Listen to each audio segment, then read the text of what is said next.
കൊച്ചി നഗരസഭയുടെ പൊതുഗതാഗത സംവിധാനത്തിന് ഒരു പുതിയ സംവിധാനം ഏർപ്പെടുത്തിക്കൊണ്ട് മൂന്നാമത് റോറോ വെസലിന്റെ ഉദ്ഘാടന കർമ്മമാണ് ഇവിടെ നിർവഹിക്കപ്പെട്ടിരിക്കുന്നത്. നമുക്കറിയാം, ഇന്ത്യയിൽ തന്നെ ആദ്യമായി ഈ റോറോ സംവിധാനം ഏർപ്പെടുത്തിയ ഒരു സ്ഥലമാണ് കൊച്ചി. ഞാൻ തന്നെ പല പ്രാവശ്യം ഇവിടെ നിന്ന് കൊച്ചിയിലേക്ക് യാത്ര ചെയ്തിട്ടുണ്ട്. ഈ റോറോ സർവീസ് നിരവധി പ്രാവശ്യം യാത്ര ചെയ്തിട്ടുണ്ട്. ഏറ്റവും സന്തോഷകരമായ ഒരു അനുഭവമാണ് റോറോയിലൂടെ യാത്ര ചെയ്യുക എന്നത്. അപ്പോൾ ഏറ്റവും ഫലപ്രദമായ സംവിധാനം കൊച്ചിയിലുള്ളവർക്ക് നഗരത്തിലേക്കും നഗരത്തിലുള്ളവർക്ക് കൊച്ചിയിലേക്കും പശ്ചിമ കൊച്ചിയിലേക്കും പോകുന്നതിന് വേണ്ടിയിട്ടുള്ള ഏറ്റവും ആധുനികമായ ഒരു സംവിധാനമാണ്. നമുക്ക് ഇനിയും കൂടുതൽ റോറോകൾ വേണം എന്നാണ് ആഗ്രഹം. കാരണം ഞാൻ നിങ്ങൾക്ക് ഒരു കാര്യം ഉറപ്പു പറയുന്നു, കൊച്ചിയിലേക്ക്, പശ്ചിമ കൊച്ചി ഉൾപ്പെടെയുള്ള നമ്മുടെ കൊച്ചിയിലേക്ക് ലോകത്തിന്റെ വിവിധ ഭാഗങ്ങളിൽ നിന്ന് നിരവധിയായ ടൂറിസ്റ്റുകൾ എത്തുമെന്ന കാര്യത്തിൽ യാതൊരു സംശയവും. അതിനാവശ്യമായ നിരവധി പദ്ധതികളാണ് കൊച്ചിയിലേക്ക് വരുന്നത്.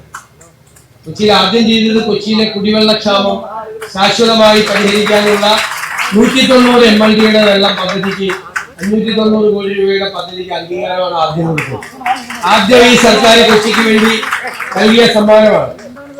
രണ്ടാമത് നമ്മൾ ഫോർട്ട് കൊച്ചി ബീച്ചിലെ ടൂറിസം നമ്മൾ ഏറ്റവും മനോഹരമാക്കുന്നതിന് വേണ്ടിയിട്ടുള്ള, ആ ബീച്ച് ഏറ്റവും ഗംഭീരമാക്കി മാറ്റുന്നതിന് വേണ്ടിയിട്ടുള്ള നടപടികൾ ഉടൻ തന്നെ ആരംഭിച്ചു. മൂന്നാമതായി, ഇന്ത്യയിൽ എങ്ങുമില്ലാത്ത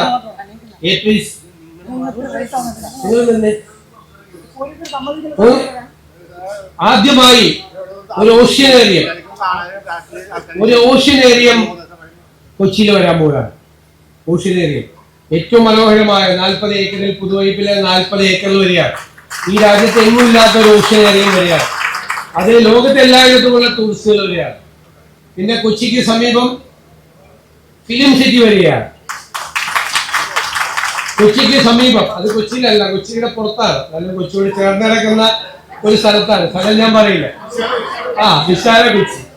വിശാല കൊച്ചിയിൽ ഒരു അന്താരാഷ്ട്ര നിലവാരമുള്ള ഒരു മാരിടൈം മ്യൂസിയം കൂടി വരികയാണ്.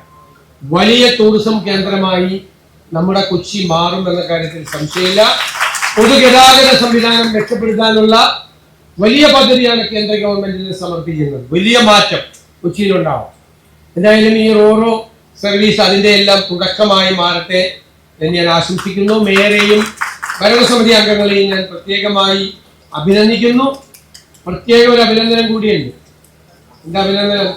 സ്ത്രീകൾക്ക് സൗജന്യ യാത്രയും കൂടി അനൗൺസ് ചെയ്ത് കൊച്ചി നഗരസഭ നമ്മളെ ഞെട്ടിച്ചിരിക്കുക. സംഭവം എവിടുന്ന തുടങ്ങിയെന്ന് ഞാൻ പറയണ്ടല്ലോ. എനിക്ക് നിങ്ങളോടെല്ലാം പറയാനുള്ളത്, സ്ത്രീകൾ ട്രാൻസ്പോർട്ട് ബസ്സിൽ സർവീസ് ചെയ്യുമ്പോഴും നടത്തുമ്പോഴും ഈ റോറോയിലേക്ക് ചെയ്യുമ്പോഴും കിട്ടുന്ന ഈ സേവിങ്സ്, ആ പണം നിങ്ങൾ മാറ്റി വെക്കണം. അത് ഞാനൊരു KSF-യിൽ ഒരു പിങ്ക് ചിട്ടി തുടങ്ങുന്നു, അതിൽ ചേർന്നതാണ്. ഇതിനു വേണ്ടിയിട്ടാണ് തുടങ്ങുന്നത്. ഈ പൈസ മാറ്റി വെക്കണം. സ്ത്രീകൾക്ക് സ്വന്തമായി അവർക്കൊരു സമ്പാദ്യം ഉണ്ടാവും. അടി ചോദിച്ചാൽ കൊടുക്കരുത്, ഒരാൾ ചോദിച്ചാൽ കൊടുക്കരുത്. ചിലപ്പോ മറ്റേ പുള്ളി വന്ന് ലേലം വിളിച്ച് എടുക്കാനൊക്കെ പറയും, ഇല്ലേ? എടുക്കാനൊക്കെ പറയാനൊന്നും വീഴരുത്. ലേലമൊന്നും വിളിച്ച് എടുത്തു കൊടുക്കരുത്. സ്വന്തമായിട്ടൊരു സമ്പാദ്യം സ്ത്രീകൾക്ക് ഉണ്ടാകണം, അഭിമാനത്തോടു കൂടി. അപ്പൊ അതൊരു ആത്മവിശ്വാസം ഉണ്ടാവും. അതിനാണ് പിങ്ക് ചിട്ടി തുടങ്ങുന്നത്. ഇതിലൂടെ ഉണ്ടാകുന്ന ലാഭമെല്ലാം ആ പിങ്ക് ചിട്ടിയിലേക്ക് മാറ്റി. ഞാൻ ദീർഘമായി കടന്നു പോകുന്നില്ല. ഈ മനോഹരമായ പ്രമാണത്തിൽ ഇത്രയും നല്ലൊരു പരിപാടി ഉദ്ഘാടനം ചെയ്യാൻ കഴിഞ്ഞതിലുള്ള സന്തോഷം പങ്കുവെച്ചുകൊണ്ട് കൊച്ചി നഗരസഭയുടെ മൂന്നാമത് റോറോ വെസലിന്റെ സേതുസാഗർ 3 ഉദ്ഘാടനം ചെയ്തതായി അറിയിക്കുന്നു. നന്ദി.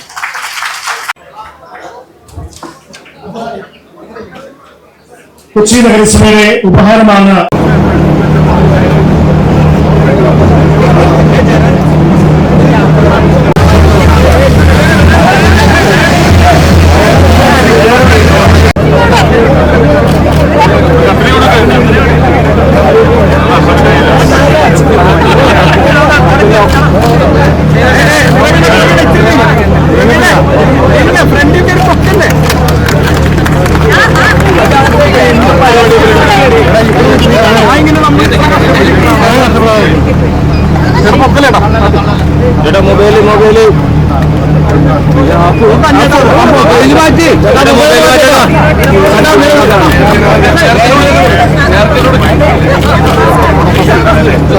മൊബൈൽ മാറ്റിയേട്ടാ